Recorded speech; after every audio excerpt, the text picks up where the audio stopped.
Rates of HIV are 25 times higher among black Africans than the rest of the UK population. It's believed one reason is because the stigma of having the infection means many are too afraid to get tested. To try to tackle the issue, clinics are opening in some of London's churches to encourage the most vulnerable to get checked. When I was first diagnosed, I was in shock. Winnie Saruma has been living with HIV for 25 years. She's able to speak openly about her condition, but says the stigma, particularly in the church, is still a major challenge for others. In the UK, there's a lack of acknowledgement that faith leaders can play a huge role in actually helping communities to come to grips with HIV. Black Africans living in the UK are 25 times more likely to have HIV than the rest of the population. While 1.5 in every 1,000 people in the UK are living with HIV, that number jumps to 38 in every 1,000 in the black African population.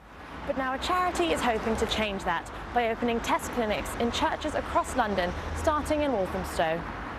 Reverend Anin's Take Action Now campaign successfully lowered infection rates in Ghana. He believes working directly with church leaders can make a difference here too. We realized that the church is not taking action. So we thought that it's about time now that we begin to let education and create awareness about HIV. That it's not a taboo as the church sees it to be. It's not a curse. It's just a condition. A fifth of people living with HIV in London don't know they have it, and many can go for years without experiencing any symptoms. But early diagnosis is vital to start life-saving treatment and prevent spreading the virus further. People think it's a disease that other people get.